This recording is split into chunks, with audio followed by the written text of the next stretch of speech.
ताराराम जी मैना साहब, राष्ट्रीय अध्यक्ष, मूल निवासी संघ।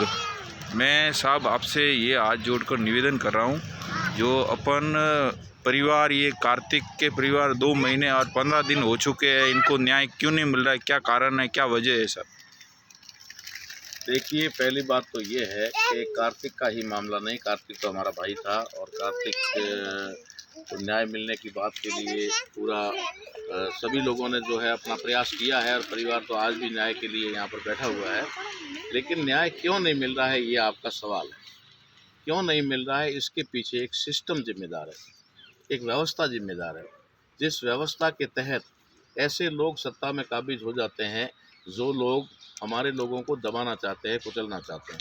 और कार्तिक के साथ जो वारदात हुई है, उस वारदात के पीछे भी कार्तिक का एक सामाजिक होना और समाज के लिए लड़ाई लड़ना, और वो भी सच्चे दिल से लड़ना, किसी भी बिना लालच के या लोभ के, बिना किसी उसके वो है बेधड़क होकर के इस व्यवस्था के खिलाफ लड़ रहा था।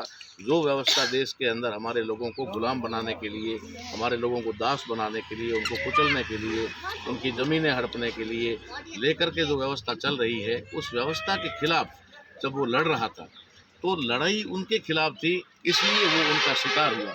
लेकिन आज उसको न्याय नहीं मिल रहा है। उसकी वजह क्या है? उसकी वजह है उसी व्यवस्था के तहत जो लोग सत्ता में बैठे हुए हैं, वे निम्न अधिकारियों को, जैसे जिला कलेक्टर है या जहां से हमें न्याय की उम्मीद है, एसपी हमारे उसमें मदद करे, पुलिस कार्रवाई करे, फिर न्यायपालिका का आता है तो न्यायपालिका वहां पर फिर वो कोर्ट में हो।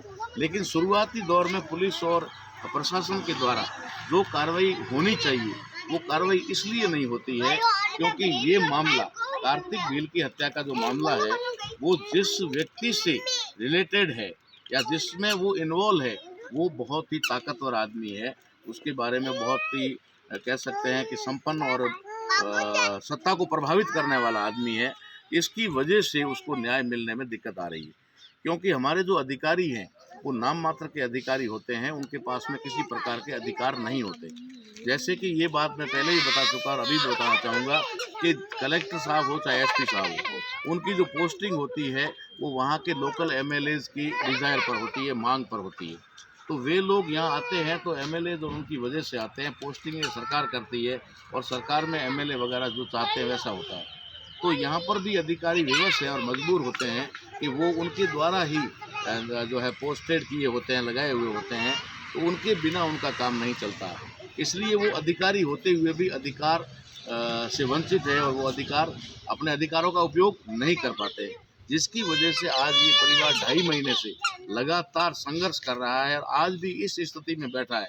उन्होंने तो ये हम साफ देख रहे हैं कि इनके परिवार के जो लोग हैं, इनके आज भी सर पर जो ये कपड़ा बंधा हुआ है, जो कहते हैं 12वें दिन ये हटाया जाता है, 12वें दिन हटाकर पगड़ी की रस्म होती है, लेकिन इस परिवार ने आज दिन तक पगड़ी की रस्म भी पूरी नहीं की है, जो 11 दिन बाद हो जानी चाहिए। वो 2.5 महीने हो गए, उसके बावजूद भी ये लोग आज उसी शोक में हैं। इधर ये महिलाओं को देख सकते हैं कि महिलाओं में भी 12 दिन के बाद में या 1 महीने, 1.25 महीने के बाद में इनके भी कपड़े जो है वो रंगीन कपड़े पहनाए जाते हैं, शौक के कपड़े उनसे उतरवाए जाते हैं। लेकिन ये परिवार जो है आज भी इसी स्थिति में है। ये उम्मीद कर रहा है कि हमें न्याय मिले, लेकिन न्याय यहाँ तब मिलेगा जब लोगों के अंदर का ज़मीर जागेगा, चाहे वो अधिकारी हो, चाहे जज हो, चाहे वकील हो, चाहे पुलिस के ऑफिसर हो। जब तक उनके अंदर का ज़मीर नहीं जागेगा, तब तक ये न्याय इस परिवार को मिल नहीं सकता। तो मैं इस वीडियो के माध्यम से, आपके माध्यम से ये बताना चाहूँगा कि इस परिवार को अगर न्याय दिलाना है तो हमें हमारे ज़मीर को जगाना होगा, हमें अपने निजी स्वार्थ को और निजी जो हमारे उद्देश्य उनको जो है हटाना होगा, तब हम किसी दूसरे का भला कर सकते हैं। वरना इस परिवार को न्याय मिलना बहुत ही कठिन है। हम प्रयास कर रहे हैं, इसमें कोई डाउट नहीं है, लेकिन इतना आसान भी नहीं है जितना हम लोग समझ पा रहे हैं। क्योंकि ये जो लड़ रहा था, ये कोई व्यक्तिगत लड़ाई नहीं थी, ये उसकी व्यक्तिगत लड़ाई नहीं थी। परिवार के लिए सब कुछ लड़ते हैं, सब लड़ते हैं, अपने घर के लिए लड़ते हैं, लेकिन ये समाज के लिए भी बहुत ही मतलब ईमानदारी से लड़ाई लड़ रहा था। इसके लिए इसके साथ ऐसा हुआ, सामाजिक परिवर्तन की लड़ाई। साहब, आप क्या चाहते हो? जो परिवार को न्याय नहीं मिलेगा तो आगे क्या प्रक्रिया है आपकी भी? आप इस परिवार को न्याय के लिए आपको पहले तो आपके लिए FIR दर्ज करानी है। जो करना है कानूनी प्रोसेस के रूप में आपको एफआईआर दर्ज करानी है। किन किन का नाम लेना है वो आपको पता ही है, किसके साथ साजिश के तहत हुआ, तो किसने साजिश की, क्योंकि किसी के साथ मिला के मत करो। इन परिवार को ले जाओ और आप एफआईआर दर्ज करो। एफआईआर दर्ज के बाद कानूनी प्रोसेस के अकॉर्डिंग आपको न्याय जरूर मिलेगा, हमें तो ये आशा है।